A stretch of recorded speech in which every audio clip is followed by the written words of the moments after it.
ডিব্ৰুগড় বিশ্ববিদ্যালয়ত ৰেগিঙৰ ৰুখত পৰি যি এক ভয়াৱহ দুৰ্ঘটনা সংঘটিত হ'ল সেয়া অতিকৈ দুখ লগা বিষয়। আনন্দ শৰ্মাৰ স্বাস্থ্য এতিয়াও অতিকৈ সংকটজনক। দ্বিতীয় মহলাৰ পৰা জঁপিয়াই দিয়াত হাত আৰু ৰাজহাড় ভাঙি টুকুৰা হোৱাৰ লগতে গোটেই শৰীৰ থেতেলি খোৱাৰ ফলত অপাৰেশ্যন কৰাৰ কথা ডক্টৰে জানিবলৈ দিছে। শুনক চিকিৎসক ডক্টৰ নিৰ্মল চাহৰৱালৰ ভাষ্য।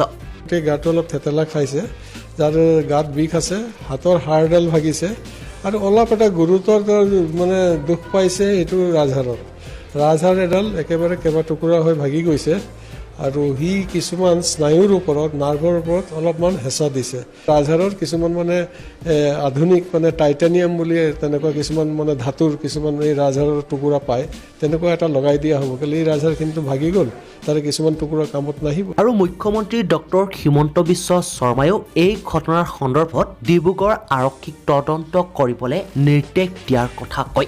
আওতাত ডিব্ৰুগড় বিশ্ববিদ্যালয় কৰ্তৃপক্ষকো আনিবলৈ আমি ডিব্ৰুগড় পুলিচক নিৰ্দেশ দিছোঁ। ডিব্ৰুগড় বিশ্ববিদ্যালয়ৰ অথৰিটিৰ ভিতৰতো যদি কোনোবা এনেকুৱা ব্যক্তি আছে, তেওঁলোককো আৰক্ষীৰ তদন্তৰ আওতাত আনিবৰ বাবে কেবিনেটে নিৰ্দেশ দিছে আৰু কেবিনেটে ডিব্ৰুগড় বিশ্ববিদ্যালয় কৰ্তৃপক্ষৰ ওপৰত নিজৰ অসন্তুষ্টি ব্যক্ত কৰিছে। Bureau report Assam 24।